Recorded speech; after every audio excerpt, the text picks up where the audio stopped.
Morning all. Just getting ready for work. It's 6:45 here in the UK.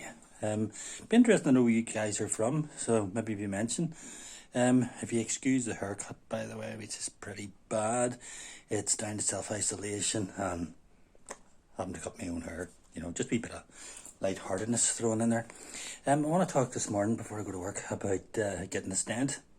So I had a heart attack on a Sunday, which I will tell you about how I took the heart attack and the symptoms that happened whenever I took it on the Sunday. But they kept me for 5 days before they actually done the stent. And I can tell you now, I have claustrophobia. I was on the 9th floor of the Belfast City Hospital. And my main fear on the day of the stent was actually being put in an elevator, if you're in America, or a lifter if you're in Europe. That actually scared me more than the operation. So I goes in and they give me this injection, and the injection actually went in through the groin. I think they do it through the wrist now, which is a lot handier, because when you got it done through the groin after the operation, you had to stay still for 2 hours because of the bleeding, which was quite bad, but there was no pain at all. But anyway, they bring you in and they give you the injection in the groin. And all of a sudden you feel like a tingle going up your arm. It was actually quite an amazing feeling. And I asked later what it was, and it was actually liquid diazepam, believe it or not. But yeah, great feeling. You're awake during the whole operation, and you're sort of lying there. And when you're lying there, you sort of look over, and it's as if you're in a cinema, but there's 3 screens. The first one is whenever they put the tube inside you, and they squirt the black dye, and you can see the black dye going right down your whole body, down all the veins, and then it shows the blockages. It's an amazing sight, and you're in no pain whatsoever. So they find the blockage, and then they put the tube with the stent in the balloon inside you. Now you can't. I didn't feel the thing going up inside me, but obviously it did.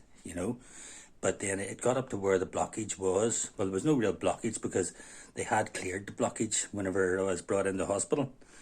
And anyway, they had it in, and it was approaching where the blockage was. So what they do whenever it comes to the blockage is the balloon is opened and the stent is, boom, fired in. Just like a scaffold, basically, So I'm lying there and I'm sort of watching, quite enjoying it. I actually thought it was at the cinema. It's just they didn't supply you with popcorn.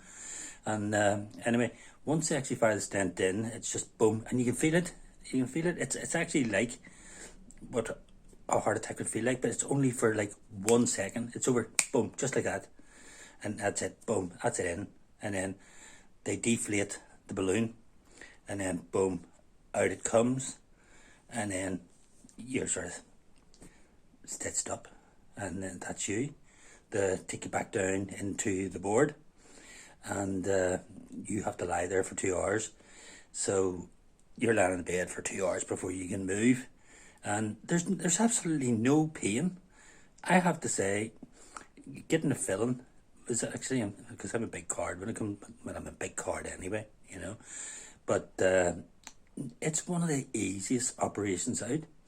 And the very fact that they now do the insertion of the tube through the wrist is a whole lot handier, because it just comes up the shoulder and in. Whereas before with the groin, you're sort of coming up the groin, So they have advanced over the last 13 years. So if you're getting a stent in the next couple of days or something like that, and you're worried, don't be. Bring some popcorn with you. It'll make the show more enjoyable, because you're sitting there and it's absolutely fascinating to see all your veins and the black dye just sliding down the veins as you watch, and then the operation actually happening as you're watching it. You feel no pain because you've been sedated with the diazepam, and after that, well, just do what I said earlier, stick to your medication and so on, and you'll be fine. Next time I'm talking to you, I'm going to talk to you about the Sunday I had the heart attack. Now, that did scare me, so we'll maybe talk about that tonight, but I'm away now to go to work. I'm not bad, like 66 years old, still working. What can I say? I live in the UK. The pension's crap. You have to work. Take care, everyone. Enjoy your day. Bye-bye.